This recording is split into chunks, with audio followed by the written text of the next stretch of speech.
now we should be live. Okay. So what are you going to talk about? Yeah, so I wanted to go over MetaPoint first. So there's a few APIs which take a vector 64 of double, long, and U-long. These are still vector types, but they're effectively a scalar, being that the underlying t is the same size as the vector itself. How they're exposed in the APIs depends on a couple things. For APIs where there is an explicit separate scalar instruction or encoding, such as for absolute value or AND, they're exposed as instruction scalar. So if you scroll down just like 2 lines here, you'll see that there's an abs scalar of double. However, there's also some APIs like Bitwise AND, which don't expose the API as scalar. And this is because there is no distinct instruction for a scalar operation under the covers. It just does a bitwise operation, doesn't care about the encoding. So we've just exposed it all as the same name, if that makes sense.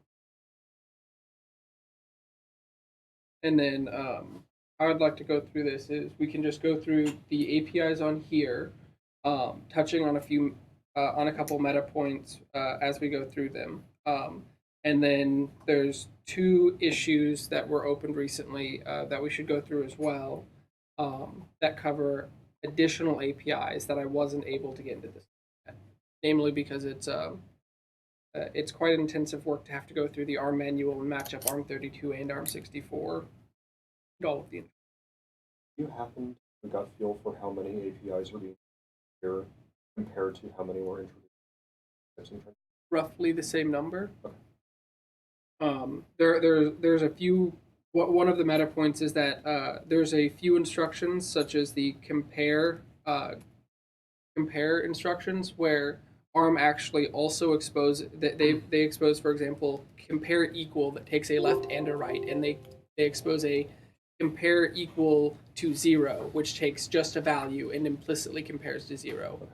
So that would theoretically mean we double the number of overloads there, but I believe we should instead only expose the compare equal overload, and then the JIT should be able to say if the right-hand side is 0, then just do the right thing. Okay.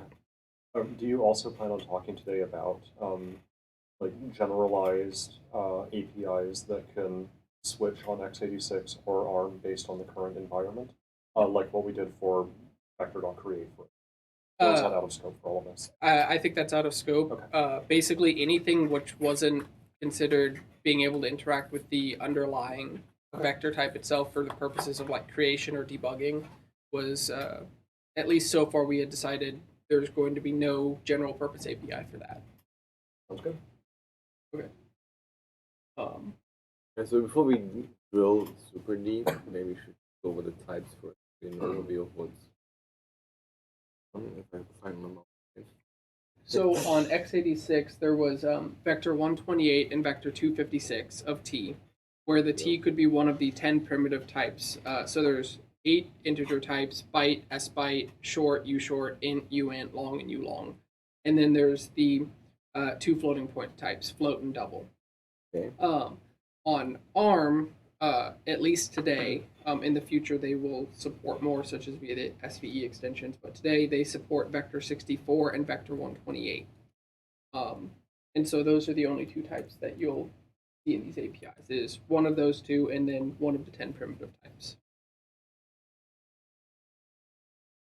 Yeah, I meant more like the types on the left, but like that was also useful. Which types on the left? Like the actual types you want to introduce. Oh yeah, so the types on the left are the names of the ISAs. They map to the underlying name of the ISA as exposed by the architecture manual. Advanced SIMD is actually an interesting one where they have where Advanced SIMD does not represent a single bit of true or false. It actually represents a range of bits where you have, for example, Advanced SIMD 0 would be the 0th bit, and if it's 1, then it's supported. If it's 0, it's not. And then there's also, I believe, the first bit, which represents FP16 extensions to this class, which aren't currently listed here, namely because we're still investigating how to best expose the half precision.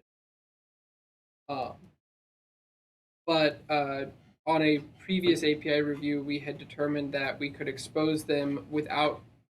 We could expose it as advanced SIMD, and then we could expose the advanced SIMD FP16 type, for example, as a nested class, and we'll have everything flow correctly.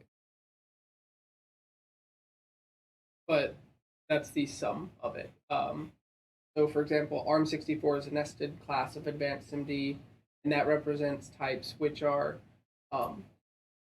only supported on ARM64 CPUs. They're not supported on ARM32. If it's in the parent class, just advanced SIMD, then it's supported on both.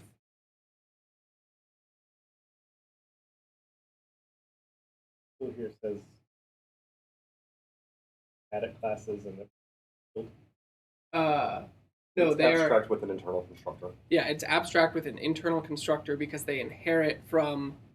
Right. Yeah.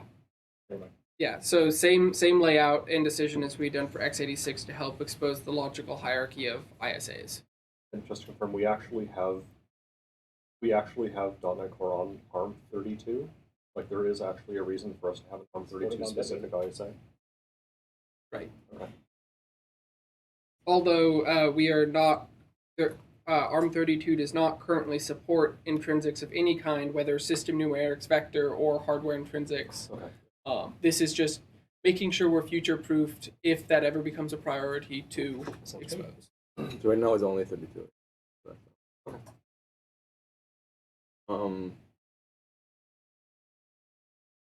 The other question is like advanced SIMD is assume it's the actual official name, or is it something that we cooked up as the name? No, they actually use the name in the manual, ADVSIMD. I had a question. We're going to talk about the namespace. The CRC32. Yeah, the CRC32. Yeah. That's going to come up when we get to that Okay. one in particular. I've got it listed in the meta points on the gist, which I've got open on my screen. All right. Yeah. So I guess you can just scroll the list down. Because I think there's no. Right. So for absolute value, so one other meta point that might be important to call out now.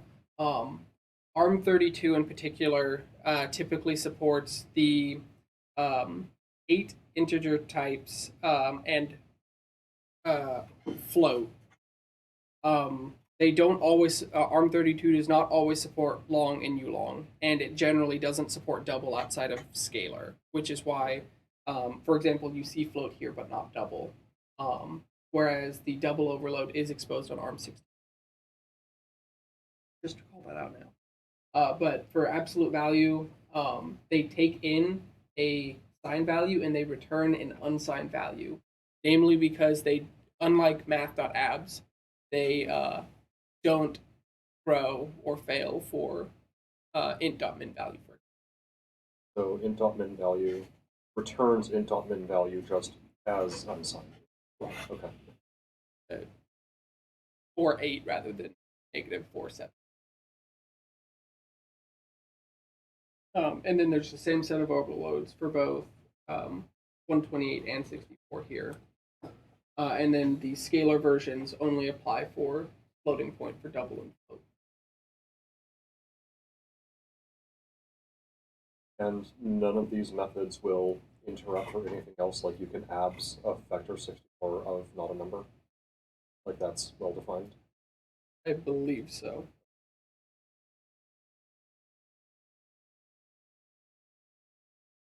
Definition might be. Or it's not a number. Yeah, sure. Right. I actually believe the underlying behavior related to not a number actually depends on how you've configured the floating point control stack, if I remember correctly, which is the same as on x86, Yeah. but Core CLR disables Okay. the exception. But just as a matter of point, I recall like the x86 instructions, none of them throw. So presumably we For would, the vectorized version. for the vectorized version, Yeah. yes. Presumably we would have the same. Namely because Core CLR does not support floating point exception handling Yeah. today. Okay, got it.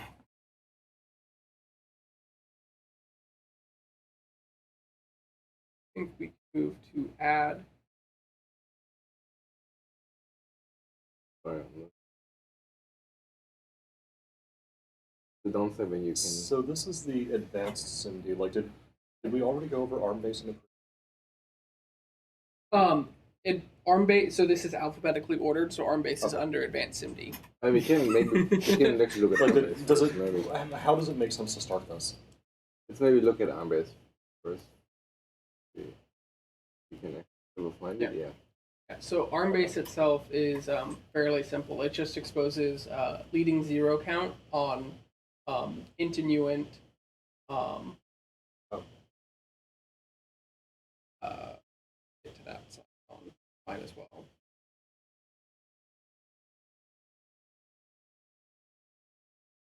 Base is what they call the base instruction set.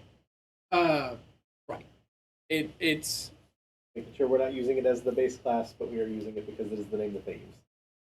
there is no official name that either x86 or ARM gives to the base instruction set. They informally call it base in a few places, but there's no like official name. And I don't think anyone's come up with a better name yet. So if someone does before we ship 5, I'm happy to change. Just we have guidance that says do not just stick the word base on a thing that's intended to only Right. ever be extended. Yeah. Base ISA, like I can reason about what base ISA means. Like something that's supported on all processors. And the problem is we can't call it ARM. Then we run out of names for namespace. Yeah. So It's, Yeah. So okay, if they call it that informally anywhere, then that's enough justification. So leading zero count straightforward. Leading sign count, I guess, is leading one count. No. Leading sign count is not leading one count. It is the number of bits, not including the most significant bit, that match the most significant bit. So if it's a 0 and you've got a 0 following it and then a 1, it will be 1. Okay, got it. If it's a 1 followed by 2 1s and then a 0, it will be 2. And leading sign count, the 32-bit versions are still on the 64-bit type. That's intentional. Right, because ARM32 doesn't. Okay. And so the reason we have the unsigned overloads exposed here is namely because it is not a leading one count. It is a leading sign count. Do you anticipate maybe adding more instructions to ARM based in the future, or is this kind of locked? That's entirely dependent on if there's additional base instructions that people think should be exposed or request that they be exposed. there is more, we just didn't expose more. Right, there's thousands of instructions on the base set, but most of them are things like add 2 integers together, which we don't necessarily care about, since you can do that via int plus int. Does the leading sign count for a U long that exceeds long.max value work correctly? It doesn't care about the underlying sign. Well, because you said it matches the sign bit, but if you have a U long, the sign bit is 0. It's the logical bit beyond. It's the most significant bit that it matches. So the 31st bit on a 32-bit integer and the 63rd bit on a 64-bit integer. I imagine ARM is the same as x86 in that integers are always both signed and unsigned at the same time. Unless it matters. Yeah. I mean, like, just say if the instruction is leading sign count, granted if they've said it works on a thing and they don't talk about the sign list. If you have a high bit set like on a U long, like that should be 0 always because the sign bit was 0 because it's a U long. There is no sign bit, so it's clear. And it sounds like the description is this just looks at the high bit and then bits beyond it. And if there's no signed versus unsigned instruction, then this will possibly give you the wrong answer if you were counting on it for math reasons. Yeah, so if someone expected that it would always be 0 for unsigned, then that's a conceptual problem that someone could have. For unsigned, where the high bit is set. Right. If someone was expecting it to always be 0. Or long.max value, I would expect 1 because the highest bit for U long was not set. And the sign bit is this free 64th bit. And I'm like, me looking at this, like, I cannot imagine anything that you could say in the documentation that would lead me to get this right with you. So you're suggesting all the unsigned overloads, keep only the signed overload? That is my suggestion.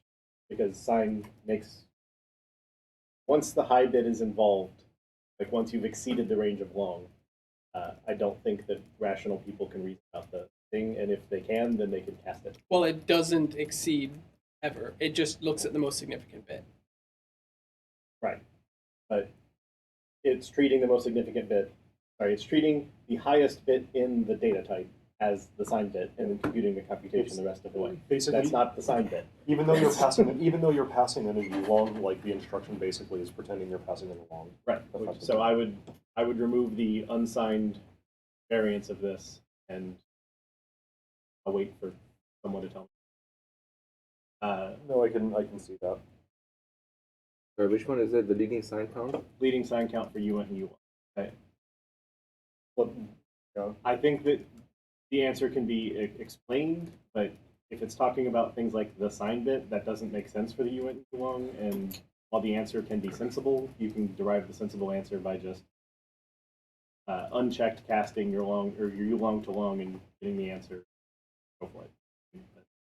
But, having the overloads there, I think. Okay. So what's the rationale? Like they're ill-defined? Is that what you're saying, or? The operation only makes sense when you think of the input value as signed. So why have unsigned? Because you can literally just write in parentheses long next to whatever U-long you happen to pass.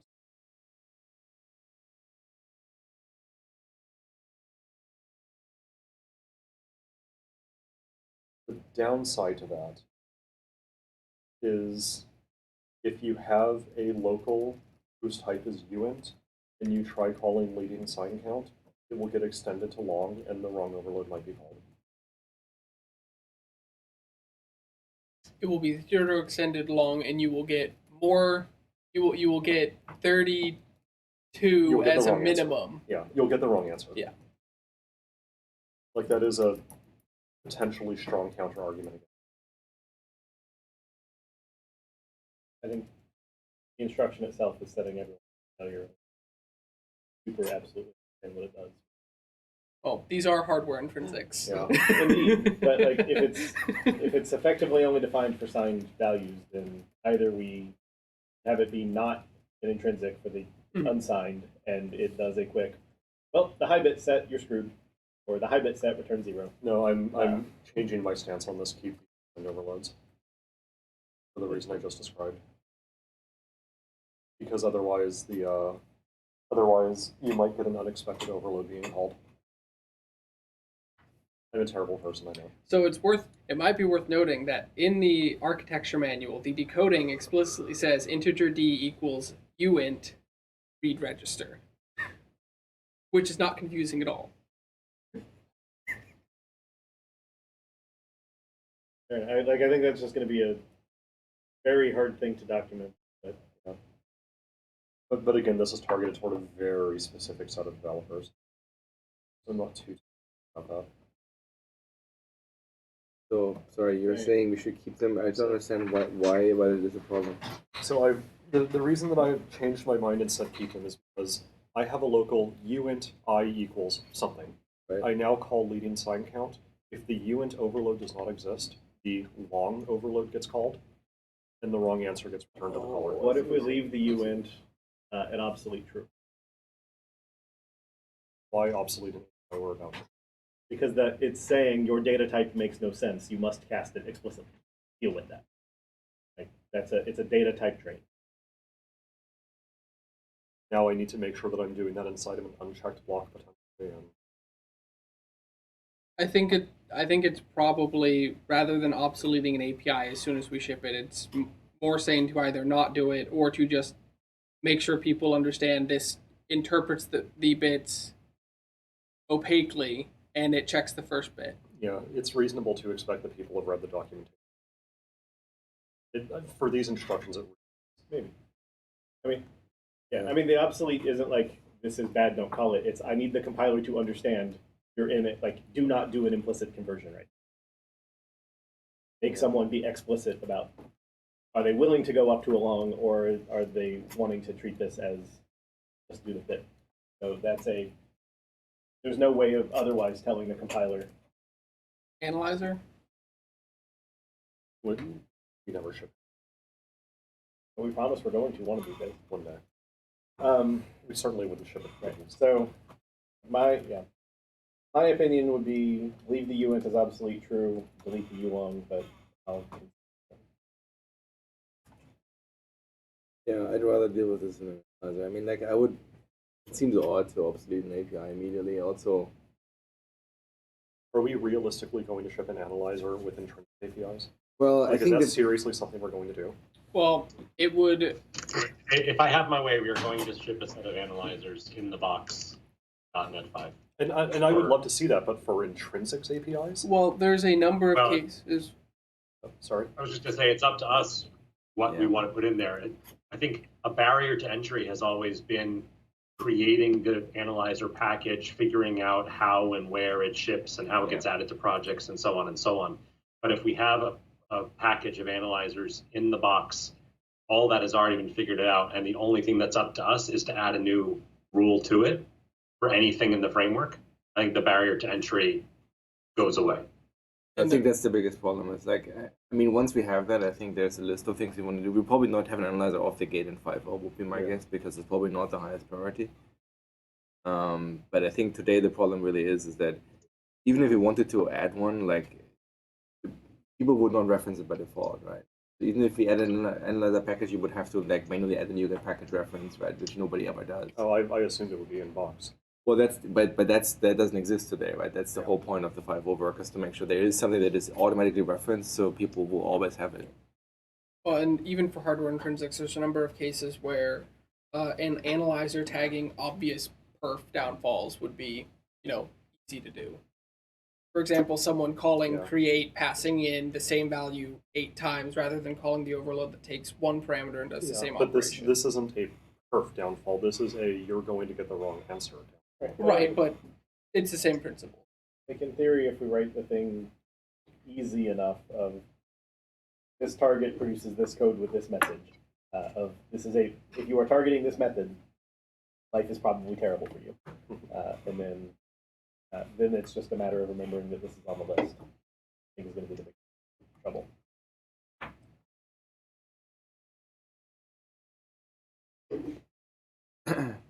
All right. So nuke the unsigned overload zone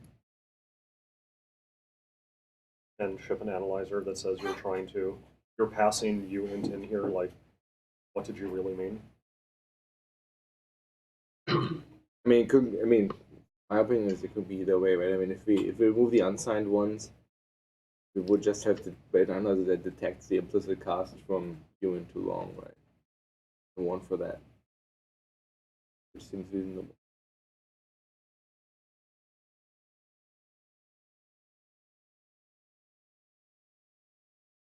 Sorry, I missed it. Can someone just repeat for me? If I do end up passing a uint in for the long, I get the wrong answer? Correct.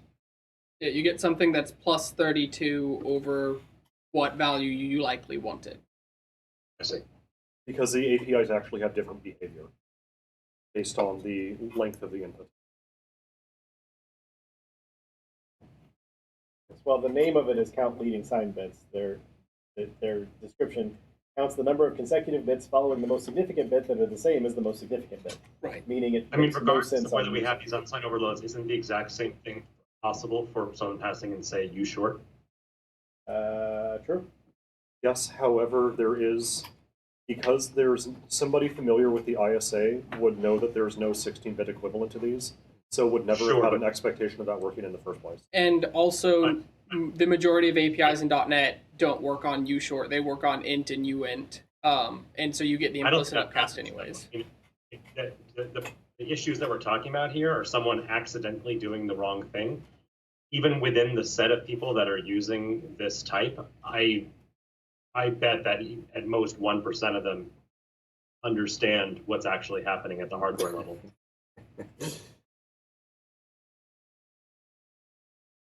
Yeah, I think for those APIs though, like I would say the audience is probably higher, right? Because you will not. It's not the kind of API where you can just stumble in and like be semi-successful without understanding what's. Yeah, and I stated earlier. My point is just that there are already ways of misusing this Yeah. Oh in yeah, a similar. Yeah, but Even with language. as I had said earlier, for both this and the x86 APIs, like I assume that somebody using these APIs has read the manual. Yeah, I have to assume taking Steve's point here, like the moment that you, especially either you use var or you're just passing in the result of an expression, a short, a u short, a byte, and an s byte are all turning into int as far as this is concerned. So if we're not catching all the lower types and making them sane, delete the unsigns. If uint goes to long, someone should very quickly understand 37 made no sense on a 32-bit number, and then they'll fix the bug. Plus, we can add the analyzer for helping. Fair enough. Sounds like we'd want the analyzer anyway for byte, s byte, and so on. Yeah. You're not exactly matching the data type going into this thing. So a conversion happened before going into this. It's not going to give a sensible answer.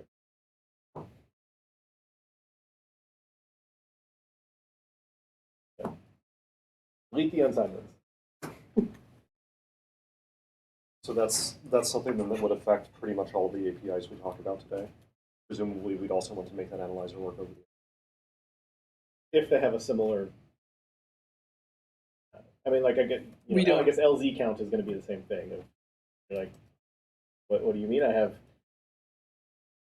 like 30 leading zeros on my byte. Well, the x86 APIs, like they have the same technical issue where you could pass in a byte and it will get extended, for instance.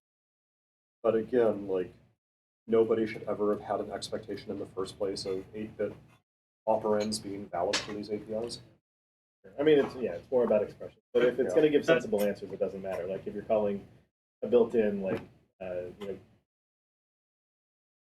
this divrim or fix map.divrim to just do this for you. But like if you're calling a built-in version of divrim and pass in divide by a byte, like whatever, I'm converting that to an int is still sensible. Sure. We only would care when the answer changes. If I actually had ulong.max value, is it nonsensical to want to use leading sign count, or it'll return like how 63 for that? What's that? It'll return 63. I know, which is wrong if I have ulong.max value. So I'm trying to understand, like, if I actually have a value like that, do I just not call this? Yeah, I mean, my position on it is it doesn't make sense at that point. So you have to figure out what you want to do with anything bigger than long.max value before you call the underlying thing. Right. Okay. Or you special case for, oh, if that, then say 0. Like, but that's now like you need to understand what you're doing with numbers that don't make sense with this instruction. Sure. I just want to understand, like, yeah, okay, fine. So similarly, should row count have signed values, signed types, arguments? Well, we expose them on x86 and on the bit operations class because it's just counting the number of leading 0 bits, not necessarily talking about sign. Sure. Maybe if this method was named something better, like leading most significant bit matching count or something. Yeah. But we've also said that these bit mask counter or something. We've also said that these APIs should match the underlying instruction name wherever possible. So Yeah.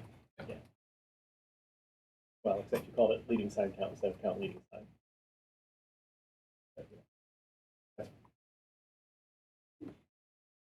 Made the world a better place by the I pulled up the instruction to see what it does. But I was thinking like leading 0 count of a sign type will always 0 if it's negative.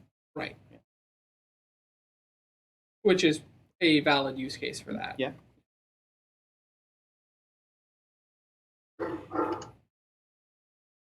Stevensdorf agrees.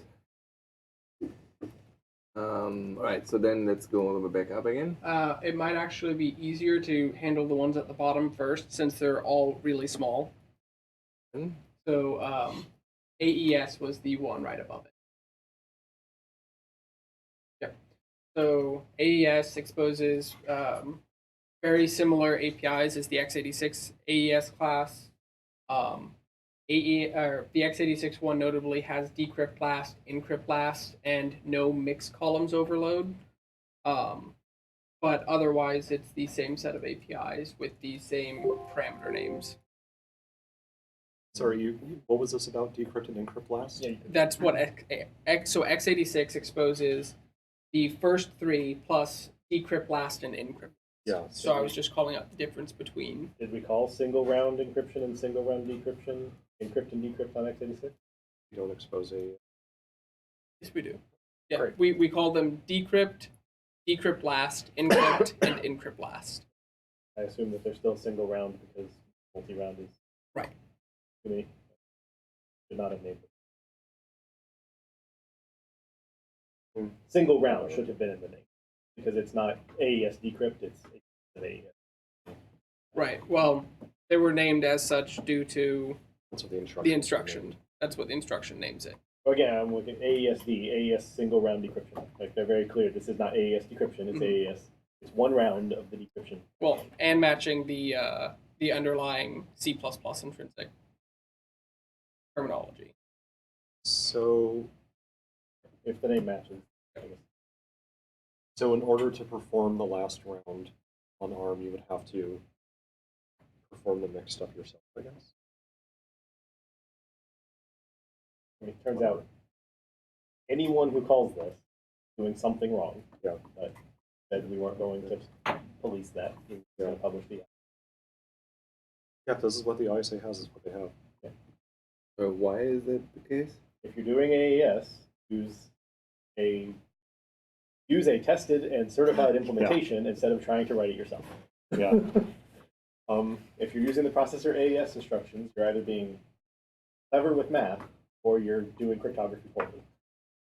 These exist only so that the 20 people in the world who should be writing implementations of AES can make it faster on these processors.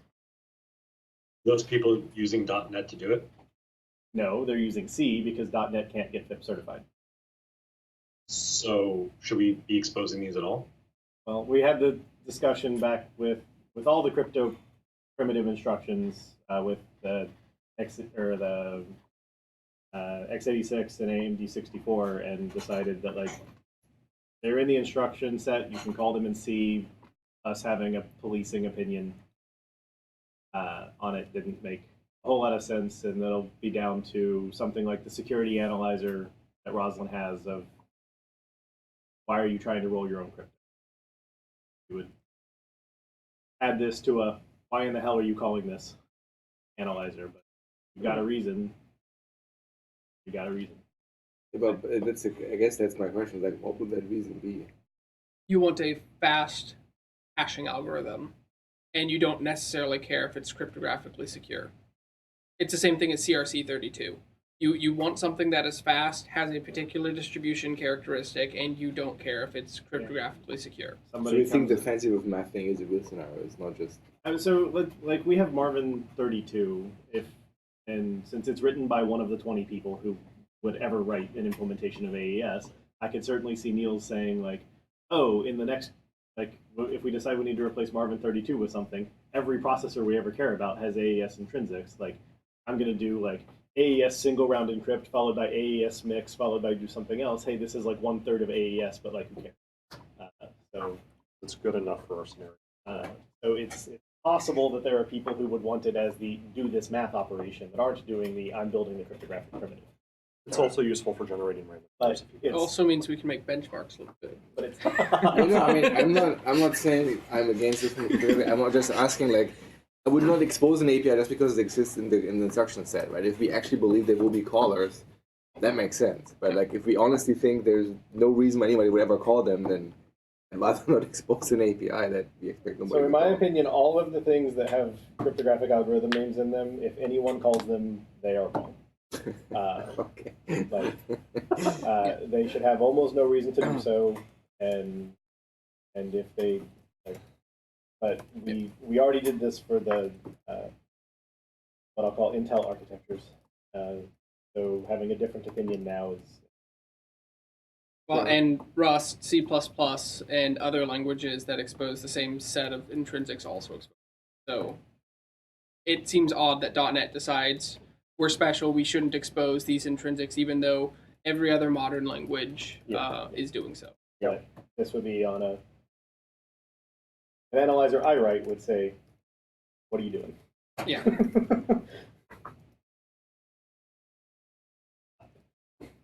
Yeah, we should be consistent. All right. Should we again go to CRC 32? Yeah, CRC is next. So Well, I'm fighting with the mouse. Not that easy. So CRC32 in particular is interesting. On x86, these are part of SSE42, and so there was no name conflict. For ARM, the ISA is called CRC32. So naturally, the method names cannot match the class name. What do we want to call them? I talked briefly with Levi about this, and I think the best we came up with is maybe step CRC32 or compute CRC32. Just to give it a prefix, and then we'd keep the ISA name as CRC32. That way, it never has a chance of conflicting with any other ISA introduced in the. I'm confused now. Like, are you proposing like the underscore notation and the suffix notation with No, C, no. or- So the underscore notation is because I couldn't compile this without picking something, Okay. So and everyone in API review would see the underscore and say no. So Okay. what Tanner had suggested after we spoke was compute CRC32. Yeah. Method name. Or something like step CRC32, since Yeah. this is really a single iteration of. What CRC if we just call it compute. compute? And you're on CRC 32 already, right? CRC 32 dot compute seems reasonable. Is it possible that this might be either the base class or of some future ISA? And if so, the word compute might cause problems. Theoretically, but or will the IC be extended? I don't believe the ISA will ever be. I don't believe this particular bit will be extended. There may be other extensions that depend on this extension, but this extension itself shouldn't, because then you'd break every compiler. So, And you'd also break the kernel, so I don't think we'll ever extend it. Is that tomorrow? Just tomorrow. Okay. do we make Yeah. it sealed then? Well, it's effectively sealed anyway, because no one can sub. Yeah, no one but us can subclass it. I see, that's fair enough. And then what is the one that has the CRC 32C suffix? Is it a different one, or is that? That It's different. It uses different polynomial for them. The family of CRC. One of these underscores just standard one. Right.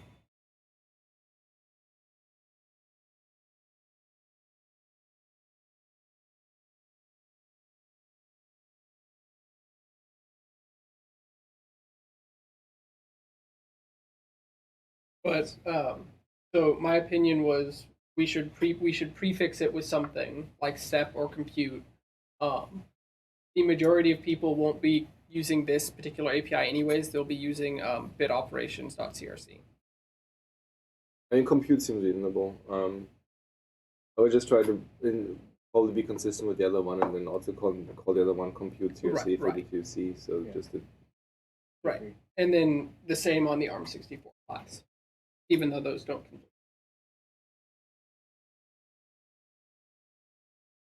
And it's up to the caller to read the documentation to see what this method actually is, because it's a step function, not the entire computation.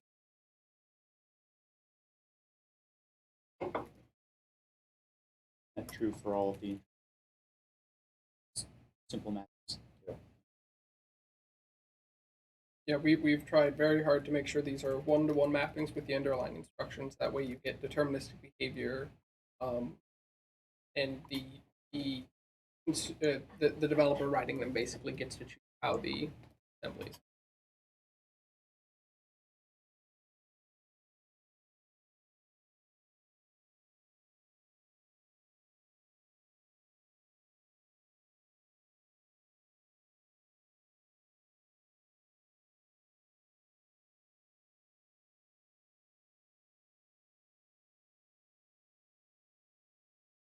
Right? I'll watch you. Yes, it's super fascinating. Do the SHA ones then? Yep, SHA-1 and so these were actually reviewed previously, way back when we did the first pass, and you rejected them, Mo, because you didn't like the underscores in the name. But I believe we said that these map the names used in the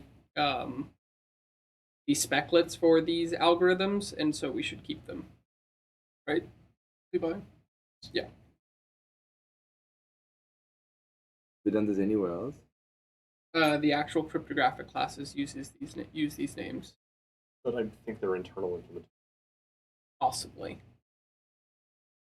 What do you mean the actual cryptographic? Like we don't use hash ABC anywhere in the No, API of SHA-1. No, it's in the private implementation. So maybe I was mistaken earlier. These are the ones that aren't exposed through x86, correct? Yeah, these two are not currently exposed on x86, but there are ISAs. They just weren't included in the initial proposal. So we should probably go through and add those in just for. Yeah.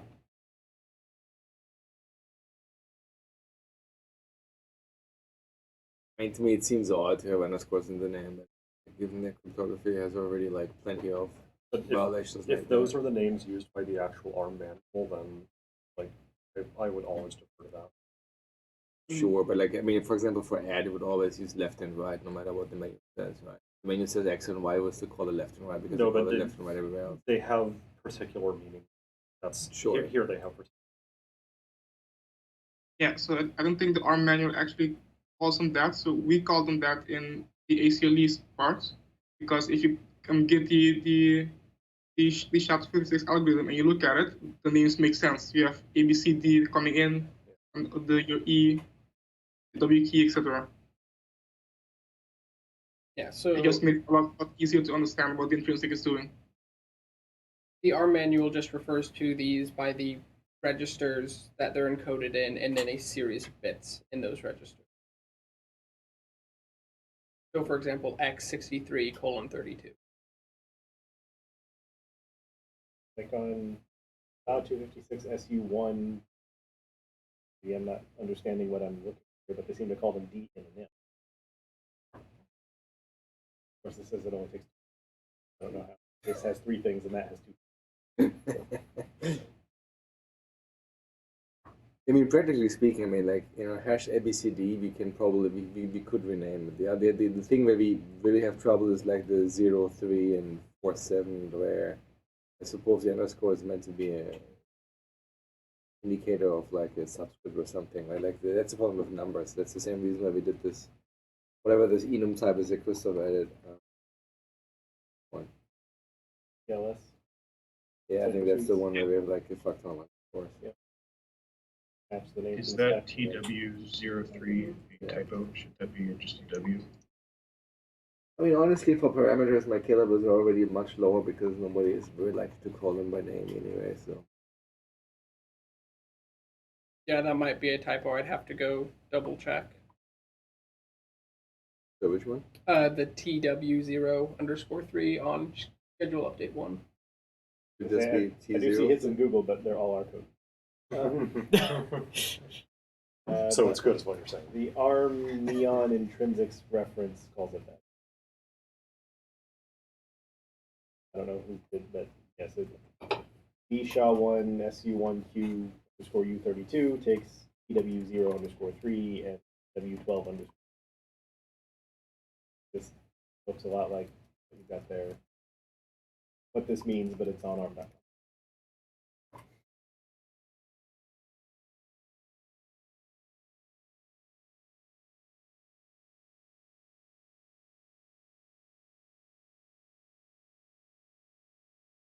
Is there ever a time when you would want to call these methods separately, or would it make sense to have a sort of hybrid intrinsic that just combines schedule update 0 and 1? Now that's called SHA-1, and you should use SHA-1.create, and you should not use these instructions. Yeah. Using these instructions, you're doing something stupid that's not SHA-1, and go for it. What about SHA-0? That's even stupider. Aw. Broken before it was published. don't use it.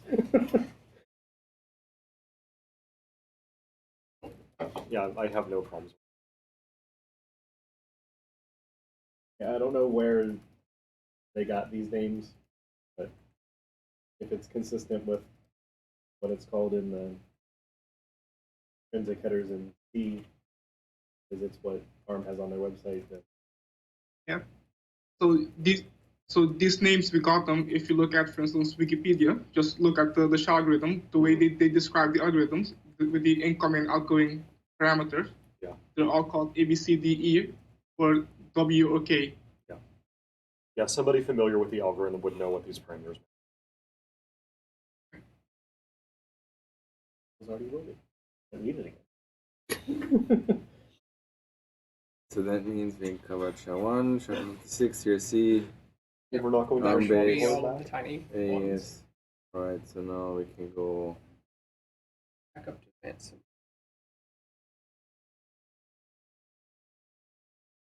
What was in the AMD 64 CRC32 subclass? Oh, the ARM64 CRC? Nested. The same ones, but on long and U-long, I believe. So just more data, more overloads. CRC30. Right. Yeah. They just take the U-long input. Okay. Rather than byte, you shorten U in. Okay. And then we were doing compute as a prefix to all of the CRC30. Yes. Like I'd heard that phrase, but I never saw the scroll to see Okay. what it said inside nested ARM 60. All the way back up. Okay. Beautiful. So we were on add. The rest of this should hopefully be fairly fast. So Vector 128 supports all, or it supports 9 of the 10 primitive types. It doesn't support double because double's on ARM64. And the Vector 64 one supports all of the non-64-bit integral types. The 64-bit types are add scalar. So you're going to have to scroll down just a little bit more. I'm hearing what you're saying. I just can't get my mouth. There we go. I ask a totally trivial question. Is there a standard ordering? They are ordered the same way that the reference manual has them, which is vector 128 comes before vector 64, and then generic type parameters are alphabetical based on their framework name. So byte, int16, int32, int64. Oh. So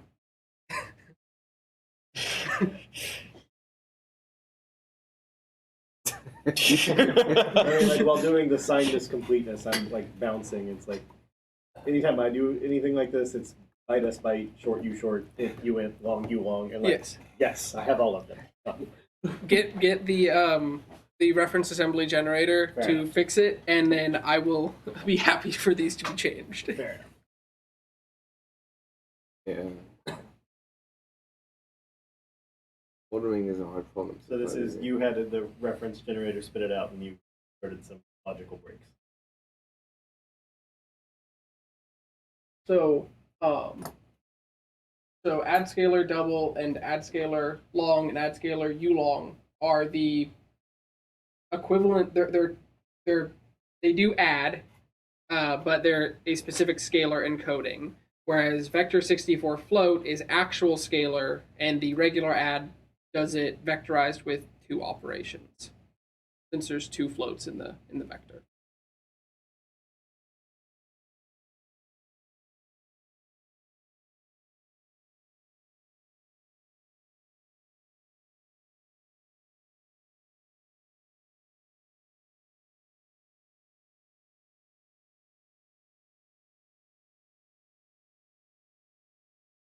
So we're looking at the 32-bit versions, and there is support for long, even 32-bit versions, Yes. which I guess makes sense because they won't between int long, short, whatever. Yeah, so for and in the other bitwise ones, all 10 primitive types are supported that for makes both sense. vector 128 and vector 64. And since they're bitwise operations, there is no scalar overload. Sorry, what does and of a double mean? The same thing as and of a float. Did It we- does a bitwise and of two floats, and it's used for masking purposes. Okay. So, for example, comparing two floats will give you an all one or all zero bit mask, which Got was it. returned as type float, and then you can AND it with a result to mask out, and then OR it with a Yeah. and okay. not to do a ternary select, I see we did the same conditional thing for select. x86 as well, Yes. and of 128 double. Okay. Had the same discussion. It's not pretty, but it's useful. Yep. It removes needing to do casts to, for example, ulong or uint in Yep. the majority of cases. And also just to clarify, we're looking at advanced SIMD or add SIMD. Yes. 256 is not supported on this type, correct? Correct. Okay. That's part of the SB extensions, which is out of scope for .NET 5.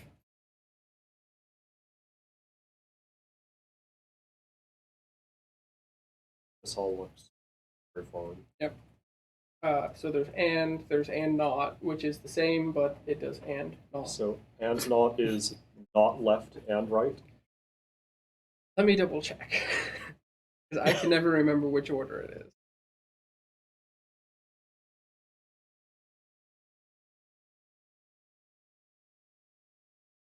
If Adobe doesn't freeze. So I guess yeah, the reason I ask is because on x86 the and not instruction is not left and right. Right. And I'm wondering if this is the same, great. If this isn't the same, do we want to do anything?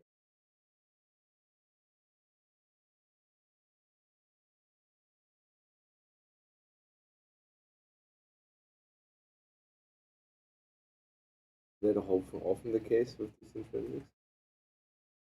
Almost unavoidable.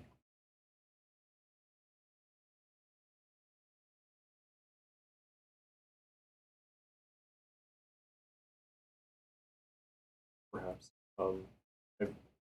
I guess if they do end up having different behavior, would it make sense to potentially modify the name in order to make it apparent that it's not the same as? But then, like, this is what the ARM. If this is what the ARM manual calls it, then like, who are we to read stuff that they? Yeah, so this is and between the first source register and the complement of the second source register. Fantastic. Obviously. Do we need to name the arguments anyway to make that obvious? Or is this a calling it? Please read the ISA manual. Like right not. You can name one of the arguments complement or something like Left and right complement. And then Thank you. And then adjust x86 to be this. We The can't. opposite? That's that. You can't rename it. yeah. Can't We can't rename it because it's a breaking change. To rename argument names? Yep. Yes. Because you can do named parameters with C#, which means it's a source breaking change. Sure. Unless we can get the compiler to add support for some attribute of like legacy name and God. allow it to bind the legacy name to the name, but then Then I could rename. now we're asking for a feature. Then I could rename a bunch of value 1, value 2 to left, right. Okay, so we do find ourselves in a small conundrum here. So we have a method with the exact same name, but opposite behavior to what x86 is. Do you say this is a job for someone to read the manual because we expect you to have read the manual, or do we try to provide a hint of some type? I don't necessarily know how an analyzer could help here because we're calling the instruction correctly. The only way I would get it is if it notices we tested both Yeah. instruction sets and called the same things with the same argument. Yeah. Yeah, I mean, like my recommendation would be to throw the word complement on all the rights. In the parameter name? So left, comma, right complement, and that at least gives a hint. Oh, It's also worth noting that this underlying instruction is actually called BIC, Bitwise Bit Clear. And so and not might not Okay, be the yes. right name. It functionally performs and not. But we could name it Bitwise Clear instead. Oh, I see. So the right is the mask of what to clear. It's and not. Okay. Interesting. I mean, that would work. What is Bitwise clear, and then effectively it's operand, comma, clear mask. Right.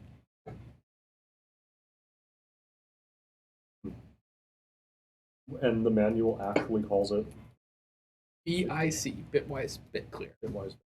That seems like we should name it what the manual does. Bitwise Bit Clear. Great. Maybe just Bitwise Clear. Yeah.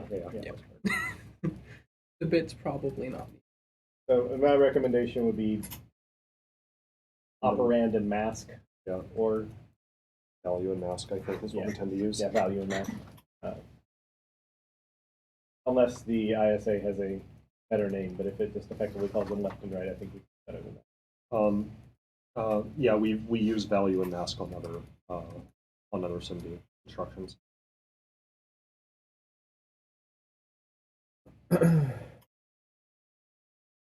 Right. I think that's Bitwise Clear. Awesome. all right then. So these ones are interesting. They're Bitwise Select. They And they don't work. So they take the mask, and based on whether the bit is 0 or 1, it takes the corresponding bit from the left or right operand. Right. Yeah, okay. So it's a bitwise ternary select. That seems reasonable. Yep. Why are they all formed of a not supported exception? It's just Oh, because I forgot to replace it with throw null. Okay. Yeah. So they are support. They are assumed to work. Yes. Okay. Yeah. Just making sure. Yeah, We're not they- adding APIs for some weird reason that we already decided that we will not implement.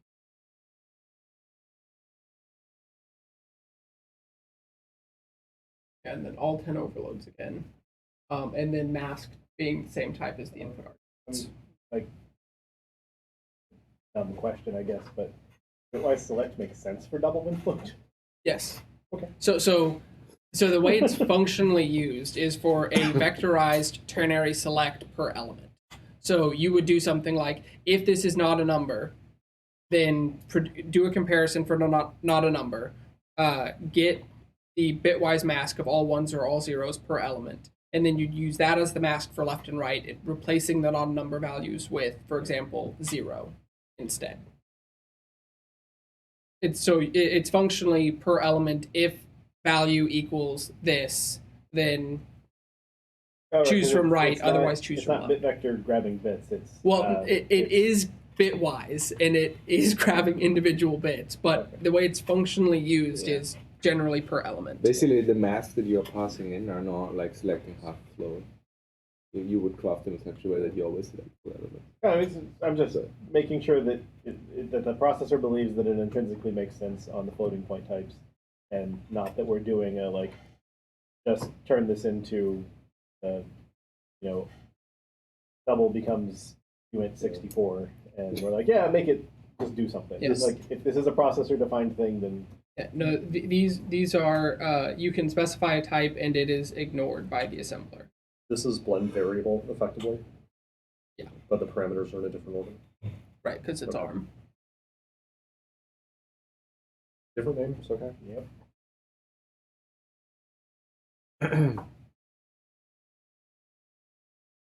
So here's where I called out earlier. In ARM, there's actually compare equal and compare equal 0.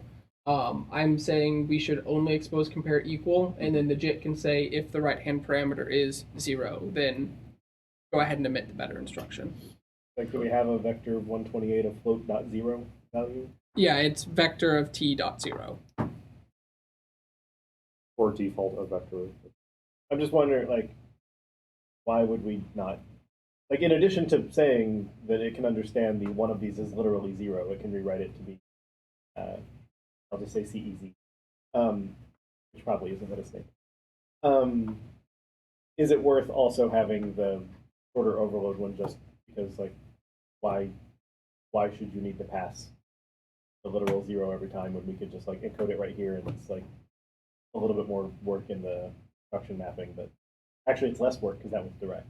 There's a lot more, so it means that there's more code handling in the JIT because you have to recognize not only this, you not only have to optimize this case, but you also have to handle the other instruction explicitly. But there's also, it would significantly bloat the API. We'd have, so for compare, there's like already 8 different overloads, each taking 10.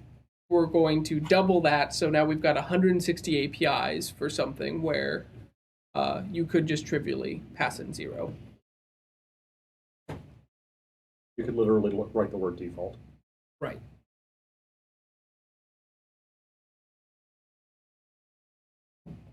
Yeah. So if someone complains, we can add it in the future. Right. Or I don't know if you had explained this earlier when you were talking about scalars, but what does it mean to compare a vector 64 against a vector 128? That's a typo. Okay. Good. Yes, those should be vector 64 on the right.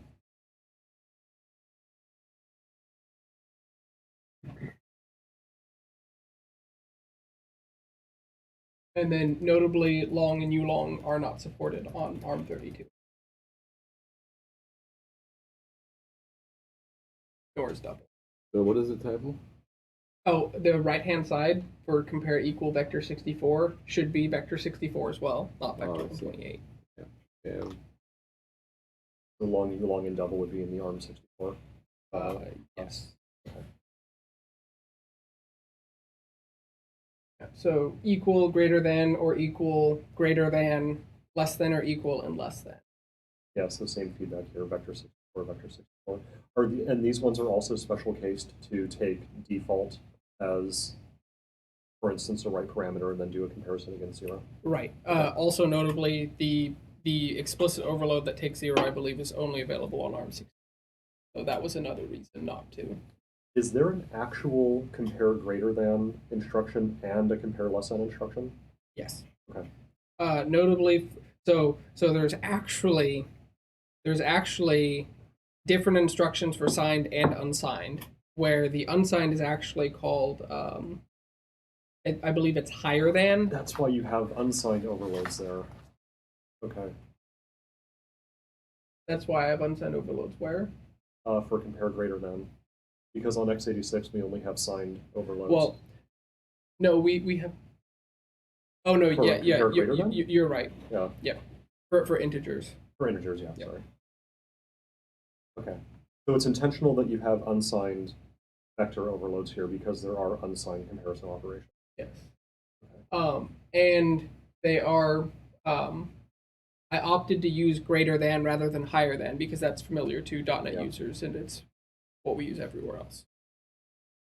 And so we would expose both compare greater than and compare less than, and we just wouldn't tell people to swap the two arguments. Right, because they are functionally different, for example, for floats. Oh, yeah. And we can do optimizations on the back end, but people naturally look for less than or greater than. Out of curiosity, Presumably, sorry. Oh, out of curiosity, do these APIs also understand when like the second parameter is a pointer rather than just like a register? Is that something that should happen? Yeah. So the just like on x86. So on x86, we'll take the operands and we know whether they're an indirection, and then we can appropriately fold it into the same instruction. For ARM, they don't have instructions that take a memory encoding since they're a RISC architecture, Okay. but the JIT understands for indirections it has to load it into register before calling the corresponding. I mean, if the parameter came as a ref of any form that it calls, it writes it down as an indirect instruction instead of a value instruction. ARM doesn't have indirect. No, sorry, on the x86. Yeah, on x86, if it comes from a ref, it will directly fold the load into the instruction. So greater than of integer vectors could be trivially implemented as less than? They could, but there's actually different There's instructions. actually different. So, so on x86 for non-vex encoding, there's actually not different instructions. You have to do the swapping yourself and handling of, for example, not a number. But for ARM, there is, and so it would be more trivial to directly support both and allow the containment swapping, which we already have.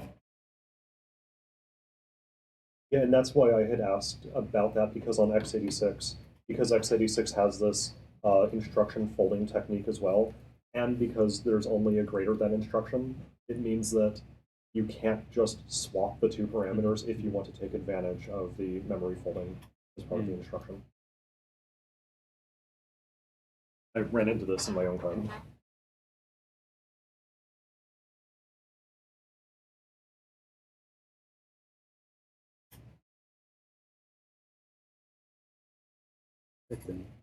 Yes, going.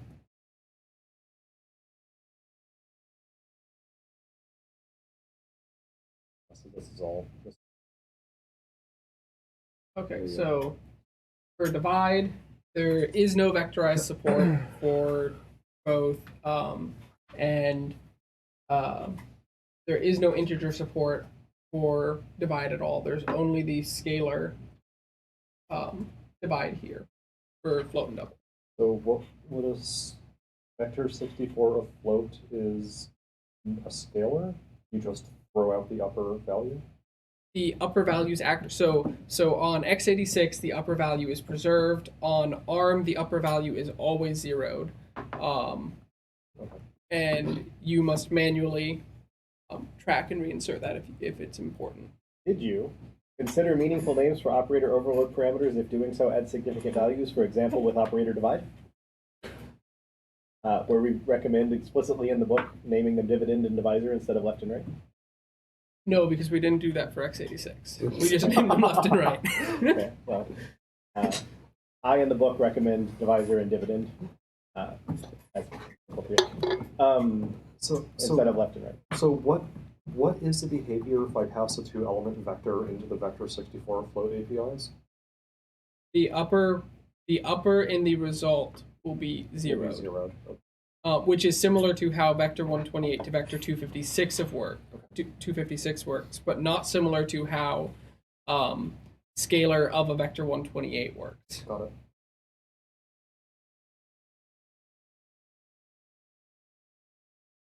And scalar in the Yeah.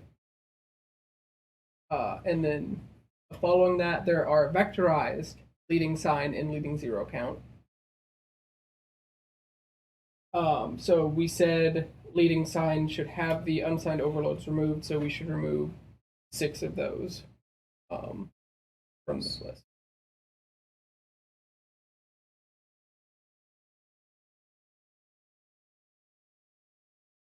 And this one you don't have a problem with. Actually, interesting. There's a leading sign count that works on short and byte. Yes, I believe so, but only for vector. Huh. Okay. Well, you don't have implicit conversions, so my earlier concern.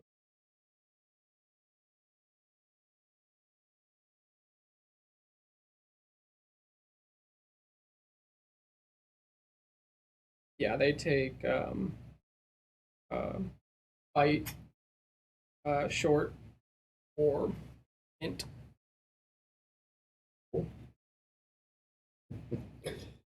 I know you're just thinking about how can I use this to improve parsing I'm code. not actually. I don't think I have any use whatsoever for leading sign count. The way he said the word Leading cool zero was, count. I can't don't think care. of any use for leading sign count, but obviously they did because they made silicon. Andy called it out on one of the PRs. I don't remember what he said, but he provided an example of where it's actually used. Let me see if I can pull that up. So yes, even if we got it wrong for x86 I have a and use, never mind. 64, I do recommend using semantic names for divide instead of left and Okay. right. We should probably update some of the other docs for API design as well to list that, because I don't think that's what they currently say. That's second edition. Consider meaningful names for operators. I'm not talking about the framework design Oh. guide book. I'm talking about like the framework design guidelines in the in the doc section that are not connected to the book, where we suggest like here's what you should use for names for left and right more generally, and You point those out. yeah. Because I don't know what we have that's not the book. What do we think that's better than left and right? Because what do we do for plus, minus? So But- plus and minus are like divide. We just specifically recommend divisor and dividend. Technically subtract because it's not reflexive. The subtractand and other thing are reasonable, but Subtrahend, I believe is the term. yeah, whatever. And then you could technically use multiplicand and multiplier. But in the case of multiply and add, they're both reflexive operations, so it doesn't matter which one's left and which one's right. But for divide and subtract, it does matter. And so then naming them from the operation, like left and right makes sense if you think about it as the infix operation that we probably all think of, but like this one specifically called out. It makes more sense when you get into something like give rem, when we called them like value 1, value 2, and out value 3, and it's like, okay, are we outing the remainder or the division result, and which one are we returning, and who's dividing what? All I'm saying is, I guess from my point of view, like if you look at a binary operator, that clearly has a left hand and a right hand side, right? And like people know what is left and what is right. Unless the instruction has a reverse from what you would think. Sure. But like you quote in particular the section on binary operators, right? Which at that point is like, well, Yeah. I think left and right are always names for operators. Yeah. I mean, for these kind of things where, yeah, if you have like, once you have more than two, there's no left and right anymore, right? Like you have to decide on the names anyway. I just, having recently done this chapter, I specifically remembered we called out divide as don't name this something other than left and right. It wasn't Andy who called out the use for leading sign count. It was Brian, and he says they can be used for stuff like fits in 16 or fits in 8. So it's you can use them to trivially check how many bits this can fit into. Do you have a whole wasted unit of data? I'm sure there's probably other clever uses that people have come up with, but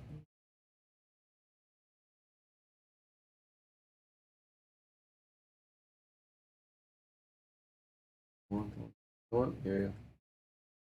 Right, leading sign count. Fuck this to death. So you guys decided on parameter names for divide? Divide is? It's a consider. I'm pointing it out and then Okay. moving on. That's all I have already. Only when Jeremy feels strongly me. It's not a mystery. All right, leading zero count. Did we have any feedback on that? Nope. Sounds so big. All right, so there's load vector 128, load vector 64, same general premise as for how we expose it for x86. They just take in a byte star and return the thing. There's still people requesting we add overloads that also take a ref. We've previously said that's confusing, and it's probably not worth the effort. Just going to call out again, people are continuing to raise that request. Why is it confusing to add a ref overlap? Because you're passing in a ref byte, but you're going to read 16 bytes from that ref.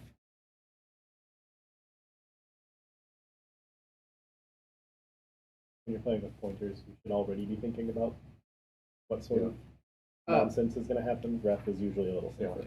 This is kind of a naive question, but I'm just curious. Why do we need anything more than just byte pointer? That way we can return a type without people needing to cast. And at least on x86, there's different instructions depending on the input operand, and the pipeline can actually treat them differently because it will initially say this is likely going to go down the floating point pipe next versus going to go down the integer pipeline. ARM, it's just the same instruction, but they also have a different encoding for some of them. And this is unaligned, correct? I believe so.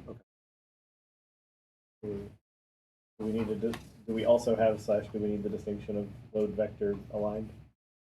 That presumably accepts if you give it an unaligned address? Don't believe there was an explicit instruction for that. Tamar, do you know if there's an explicit instruction for a load aligned vector? No, and on AR64, the alignment doesn't matter much. So the LDR is able to do both. Okay. Before we move off load vector, there's a meta point here to touch on briefly in that. So this is mapped to load single one element structure to one lane of one register. There's also LD2, 3, and 4, which allow you to load a single value and duplicate it to multiple consecutive registers. So it essentially lets you load and duplicate a value to, for example, a matrix 4x4. We need to decide, and I'll need to write up the APIs and take it through API proposals separately, but for those, do we want to do out variables, a tuple, or do we want to create explicit types to hold those? So what would we need new types for that? Why not just out? Yeah, I would do, if it loads it into 4, I would do void return and 4 out. The out may be potentially more difficult for the JIT to rationalize, I believe was the understanding.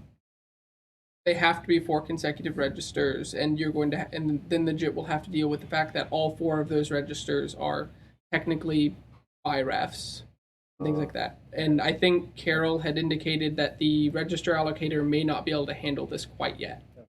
I guess because Right. Yeah, that would. I mean, it definitely would not be able to handle that currently, and it would require adding complexity to the register allocator to add support for consecutive registers. Right now, there's a really hacky implementation of the support for doubles on ARM32, where it has to reserve sequential float registers to represent a double, and it would be disastrous to try to extend that to 4. So I mean, it wouldn't be a bad thing to actually, be able to toss that out and redo it, but that's what it would require to be able to do 4 consecutive registers. So then, yeah. So if it's down to the question of named type versus return tuple, it's whatever makes sense to pass the quad thing as a unit. The guidance is named type. If the only thing you're ever expected to do with it is deconstruct it, and it clearly can't ever gain extra methods or extra data, then tuple is acceptable. I don't believe there's any overloads that explicitly take in. So there's some that take in a pair of registers. Some of them require them to be consecutive, some not. But I don't believe there's any that take, for example, 4, from what I was seeing. So a named tuple would be. Okay. That felt good. But as long as we have an initial idea there, then I can write up the proposal for the remaining APIs and take it through review next time we come back. Yeah. There's another naive question. That load vector 128 that takes a byte pointer that takes that loads a single byte and fills all lanes. No, so there's load vector 128, which takes a byte star and it interprets that byte star as a series of 16 bytes. There's also load scalar vector 128, which is not part of this proposal yet, which takes the byte star, only reads a byte, and only loads it to the lowest element. There's also broadcast APIs, which will read which will take a single value and then broadcast it, but those ones aren't taking a byte star; they take a T directly.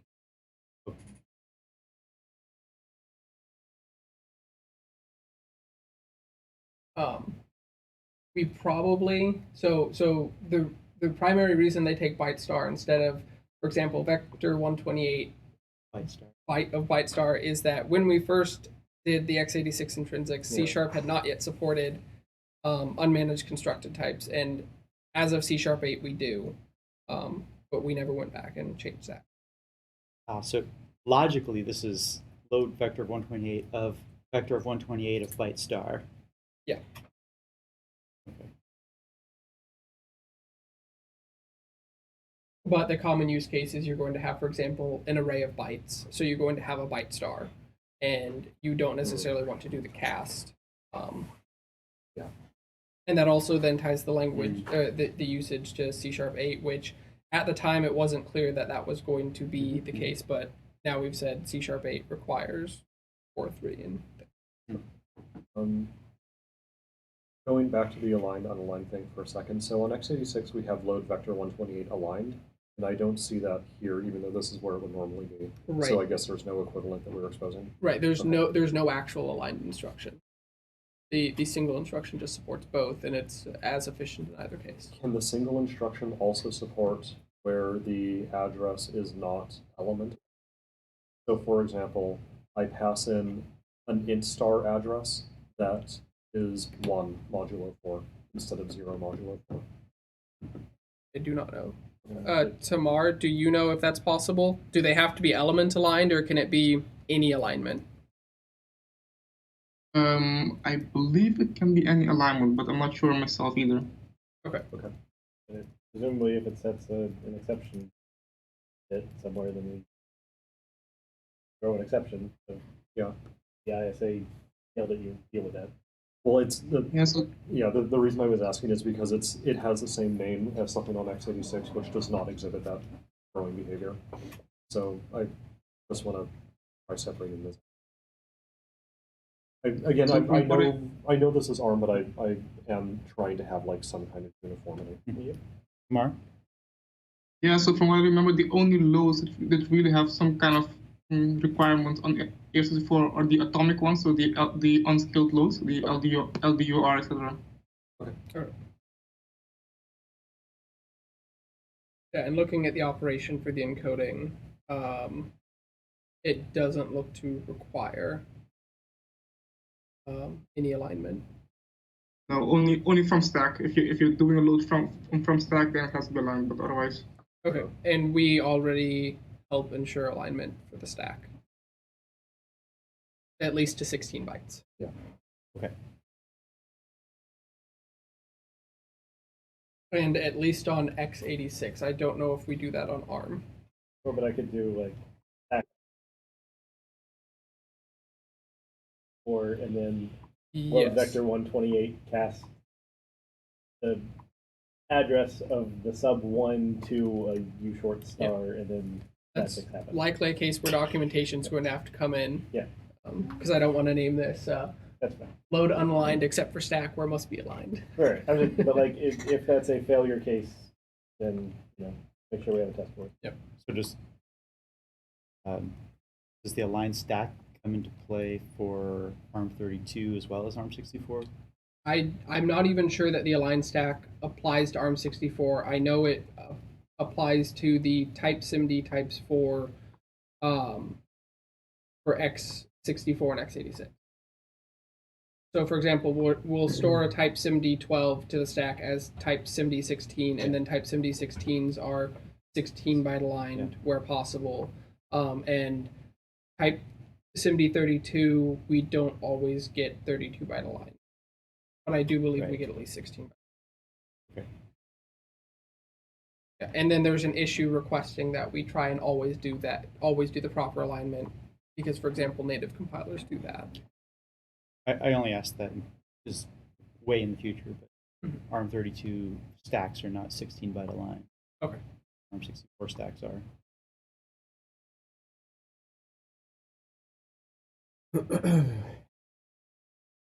So we're going to need a second review for this anyways, because we're not going to get through them all today, but at next review I will have I will have a proposal for the other load APIs. Might get through them all day. Can you do it in the second issue so we don't have to backtrack and figure out what we've done in this one? Right.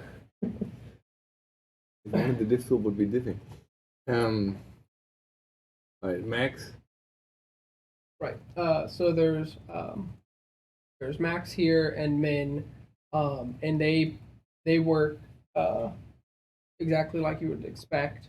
For floating point, this overload propagates not a number. They have an explicit instruction for the non-propagating version, which I don't have here yet, which would likely be called max number, which matches both their name and the name used by the IEEE floating point spec, and for which I've got that proposal for us to expose on the math class.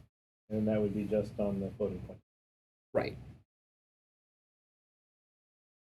But it was worth calling out this one in particular is the non-propagating version. What do you call the propagating one then? No, it's the not a number propagating, so nan propagating. Not the not propagating, which is non-propagating.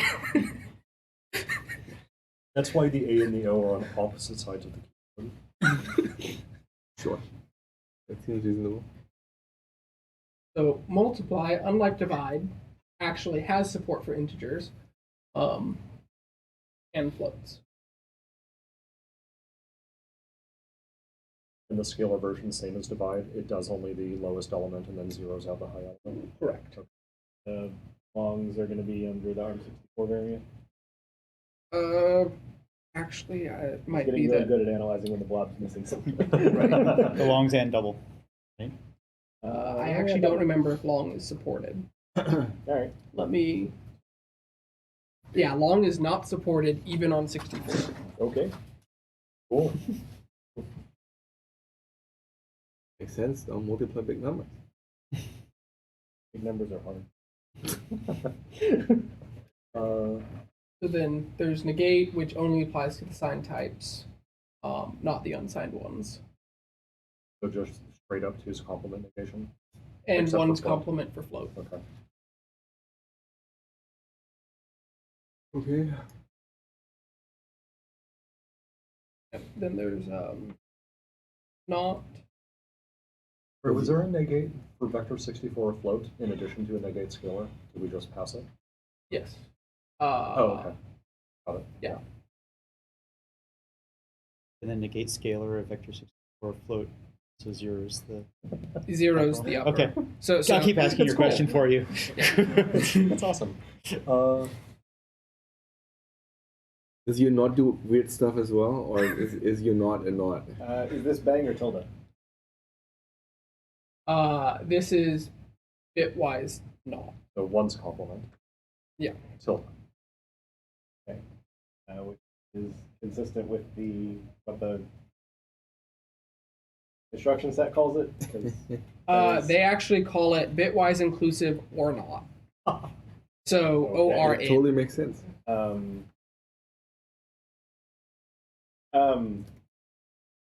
Just wondering if we need the bitwise in the name. So what? Did Well, they so call it? the instruction is OR in, which is or not. The description is bitwise inclusive or not. I'm just like, Yeah. it's what is the likelihood that somebody who thinks they know what they're doing expects this to normalize things into 0 and 1? Probably not very high. This is the same as, for example, and not, where not's the first operand. And we use the not term elsewhere. We could call it or not, but I believe that would be more confusing. Yeah. Since I don't see what it's oring, yeah. Yeah. If it's 0 or not, that's just called not. Is there prior art in Intel? I'm looking for what. So It's is that called- not there the ORM because it only has one argument, whereas ORM usually takes two. Hold on. You might be right. I think this is just a straight not. Let me. Mm-hmm.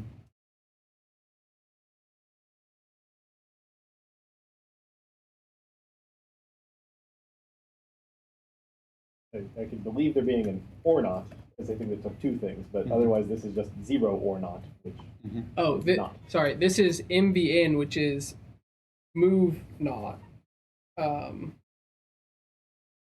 Where? Let me. Yeah, because I don't Yeah, see a not which is- operational on x86. Yes, and MVN is an architectural alias for, or not is an architectural alias for MVN. Yeah. So it is bitwise not. The instruction is MVN, which is move not. But It performs the logical not operation. I'm just wondering if we need Bitwise in the name. I think we need it. Make it distinguished from logical. Actually, let's. Well, isn't logical not still bitwise not? Because if you do logical not on a uint, which is the tilde operator, it performs a bitwise one's complement on it. I mean, bang, logical not versus tilde bitwise. Well, that only works on bool. So on vector of t, we actually call it one's complement. Like the method name is literally one's complement. Solving that problem. I mean, in C#, we only define it on bool, but in C, not turns 0 into 1 and anything else into 0. Because everything is truthy. Right. So once you're talking processory things, like you're more C than C#. Yeah. If you think it's contextually clear, that's fine. I'm just asking about. I think it's probably contextually clear, especially when you look at other things like and, not, etc. I agree with. Okay. If we had vector of bool overloads for whatever reason, then I would probably say that would be confusing. But No. yeah, thank you. Then you have other problems like needing to interpret bool as 0 and not 0 rather than 0 and 1. Yeah. And then not a float is thing. Right, you can still bitwise not a float. And it just performs the logical not of it. Great. The logic, no. Very logical. Yeah. Or Great. seems Let's reasonable. call it Well, this is another thing Here's where or not. you'd be like, why is this not called bitwise or, So as opposed to logical or? so we said and not. When we renamed and not, what did we rename it to? Bitwise clear, which is the name of the underlying instruction. The underlying instruction for this one is actually or not. ORN. And it's left or not right. Let me pull that up. Yeah, because whichever one is inverted, just put the word complement in the parameter. So this or is or n? Yeah, Yes. ORN is the instruction, and it performs not operand 2, and then or operand 1, and the Wait, so you're saying these ors are No, ORN? or not. Okay, Or not. off the screen. Yeah. Okay. Because if or is or, then Or is or. then we're cool with or. yeah. Yeah, okay. Okay. Imo had already scrolled down to or not. So Okay, should we name these? I know we didn't do this for x86, but for clarity, we should rename these probably right complement. And yeah, that's like just indicating the one that's getting knotted. 'Cause it is the infix operator left or not right, and then not was said next to right, but like I think just sticking complement in the parameter name will just help the IntelliSense of remembering that this is the one that gets. Honestly, Question is, if can you I would not- read, it would confuse me even more if you put complement there, because I'm now like, am I supposed to pass into complement? Okay, if you disagree and think it should just be left and right, then I don't know, like it's the least surprising thing. this can be down to like nope, hit F1 and look at the sample. Yeah. And So this is vectorized pop count. It takes a. Imo scrolling too. Well, This. Pop count on byte only. Yes, on byte only because it treats it as a sequence of bytes, and so you wouldn't get the pop counts correct for if you expose like a short overlap. I see. Because And- it would be, for example, 2 and then another 2 rather than 4. And then this would be paired normally with like some type of horizontal add instruction to do it for shorts. Okay. right, so just if you put in shorts, you would get things that gave insanely high numbers because like some bits were set in this byte and some bits were set in this byte. Right. So you'd be like, what's the pop count of this? Maximum 16. It's like 4. 4,000. Yeah. You wanted No. 4 and okay. So would there be a trivial function that would be pop count returning a scalar that would compare two instructions, like a vector pop count plus a horizontal add or something? Or an element-wise add? There wouldn't be any helper for that. The user would be writing it themselves. But the pairwise adds are in one of the other two proposals that are linked at the top that I didn't quite get this. I guess the point is that when we define these APIs, we define them mapping directly to the instruction. Right.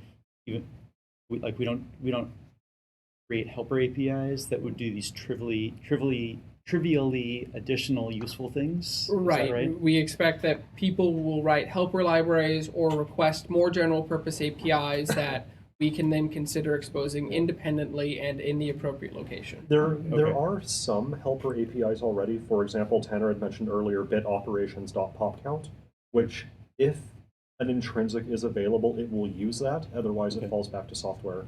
But the number of instructions that we've kind of created such abstractions for is a drop in the bucket compared to the total number of instructions here. Okay. But there is a mechanism for it. And the current expectation for these are that every one of these is directly hardware accelerated and corresponds to essentially one instruction. And that if people want additional helpers or stuff, like, for example, there was a Twitter thread this morning on whether or not we could expose a wrapper library that uses the C++ names and maps them to the C# names.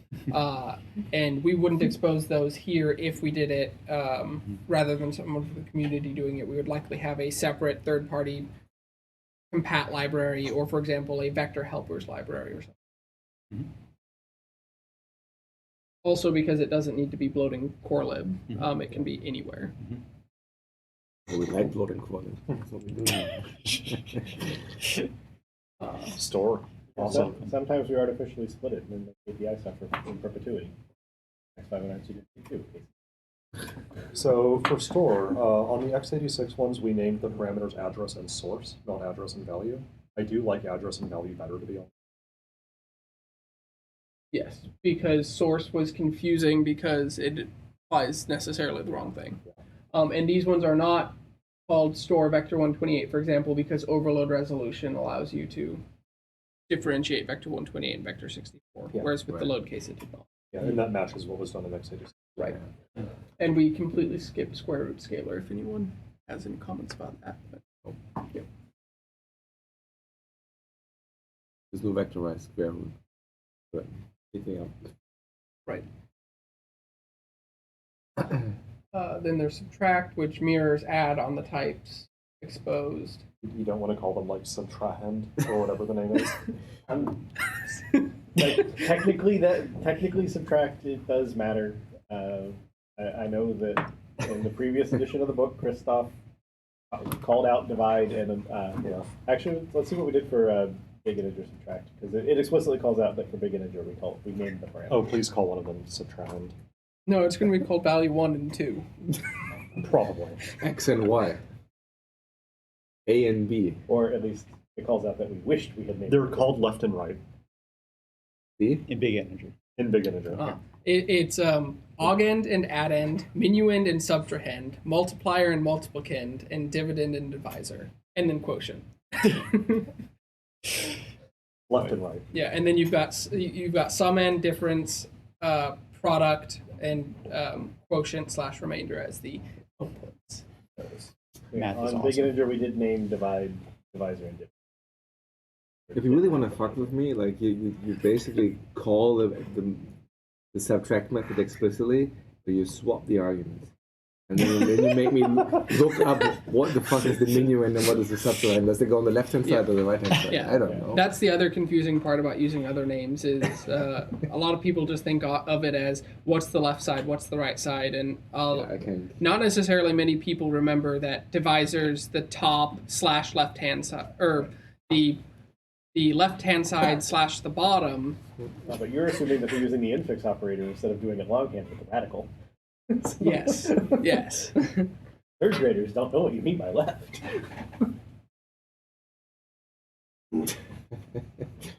The third grader is using this API successfully. I'm impressed. I call this a success. higher end. There are long subtracts on the base, or long subtract scalars. Yes. Was that the same for add scalar as well? Okay. Yeah, just not multiply. Multiplying things is hard. I mean, it seems a weird omission that there would be like an add scalar that took long, but not an add that took long. But, Well, vectorized versus non-vectorized. yeah.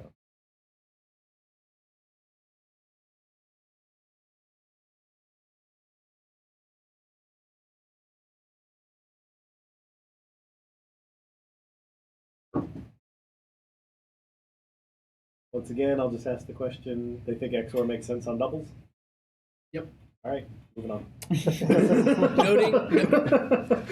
Also worth noting that the ARM instruction is EOR for exclusive OR rather than XOR, which is what we use everywhere. And everybody else. I mean, EOR. Yes, because Can't they're even like say that. exclusive starts with an E. Uh-huh. So we're going to spell it right. And then you can just expand it and you can name it Donkey. I also like that nobody pronounces it Zor, Thank which you, is thank way you. cooler. I was trying to make that joke. You can make that happen. Oh, good. Yeah, and then ARM64. So there's abs for double and ulong. Double and long. Yeah, so double and long, returning ulong. There's abscalar for long, returning ulong. There's vectorized add for double. Vectorized equality comparisons for double, long, and ulong. And then a 64-bit compare equality. This one might actually, I think it's supposed to be called compare equal scalar. I think there's a separate encoding for it. I might have just missed that. Let me. Let me try and find the right section.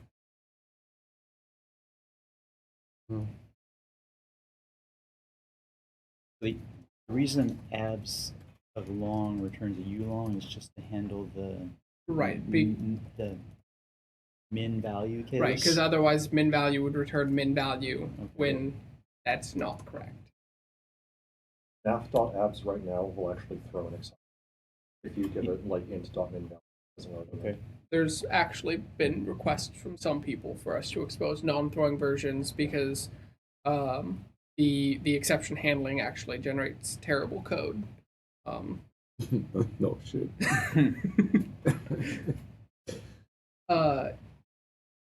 Yeah, that should be compare equal scalar for the double. But this is good because it tells us if we ever want to make that change, we would just have it return a uint instead of an int. And now everything's great. Well, can't vary on return type, so we have to. Abs non-throwing. And then we'd have to, once again, go back to see how we feel about it. CLS. Yeah, abs non-CLS compliant. Beautiful. Abs EX. Abs 2. EX2. Abs E because absolute ends in just like how Or maybe capital R, lowercase o. Abs. All right. Moving on. Last one. All right. And so yeah, this all seems there are overloads of what we reviewed. GT, LTE, LT. All right. You were looking into some of these should be scalar. Yeah, the vector 64 of double should be scalar for those. So compare less than scalar, compare less than or equal scalar. I thought it was vector 64, vector 64. I thought that was a problem. Do you also have a typo on that line? Because you have vector 64. Yeah, it's the same issue that we had in the 128, top APIs. Okay, I happened to just glance at that line and was like, the data type changed between left and right. Yeah, there are no mismatches in vectors. Yeah, 64, vector 128. We had a conversation on the other type that some of these were just a copy paste error. I was just making sure that wasn't this is why we're adding the word scalar. It also Bigger looks gates, bigger- like I should have exposed vector 64 long in U long scalar. Looking at double checking the manual here. This is a For all vectorized we square can root? Hmm? Is that a scalar square root or a vectorized square root? That is vectorized square root. I was gonna say the other square Oh. roots we had were square root scalar. Yeah. This one supposed to be scalar. Let me just double check I don't that know I'm what not scalar means, but- misstating that. I know that I don't remember seeing squirt previously. Right, because all of the ones that only operated on scalar should have been vector 64, so floating point square root. Yeah, it's vectorized. So that's correct. All right. Then I So- think we're done. I see. Nope. So vector do you mean? 64 of double and vector 128 of double both have square root. I guess just we can use the same. Right, type. right. Even though it's vectorized, it's just only a single element anyway. Well, no, vector 128 of double. Oh, That's two. right. But vector 64 of double is a single element. Why? That one should have already been exposed as scalar. That's probably a double inclusion by accident. So you all said done, and Tanner, you said no. So No, because so if you scroll down just a little bit, there's those two issues at the bottom, 26581 and 42176, which we're not going to be able to get through today, but those are the API proposals that went up that I weren't able. One of them went up over the weekend, and so I wasn't able to get it into this list yet. If there's no point in doing it in 5 minutes, then there's no point in doing it in Right. 5 minutes. But as they're separate issues, we can Yeah, we Talk can about resolve those them independently. atomically. We finished Yeah. this atomic Yeah. unit. So, Yeah, no. yeah, so this one's like all the pairwise Absolute instructions. difference add. I have literally no idea what that'll do. It's the absolute difference. Yeah. What's wrong with you? And it'll add it. Like Exactly. absolute difference, I could understand what that does. Absolute difference add? Did that take more arguments? Like scroll down. The next method group. I can't for some reason. What is happening? Yes. Takes Oh, some- it takes an accumulator. Okay. All right. I guess. Sure. So that is, I think that's a sign I saturating understand what that does. portion. Yeah. I would probably call it add absolute difference because that's the way Yeah. that the operators work in my brain. Signed absolute difference and accumulate is the name of the underlying instruction. Yeah. So then I'd call it accumulate absolute or add. Whatever. All right. We'll talk about that at some other time. Yes. Yeah, we're probably going to need at least, well, probably 2 more meetings for the APIs that I'm aware of right now, and probably another one after that for other things. We should probably schedule some additional reviews to get through this, so that we don't let the backlog languish. Yeah. Well, I think so. I had already talked to Imo, and we had determined that we shouldn't block implementing the intrinsics based on API review having gone through, Right. but we are required to have reviewed any APIs that, before we ship. Yeah. Until we start releasing free. And once the repos are merged, then it will be much more sane to be able to add intrinsics and light them up. So. All right, then I think we're done.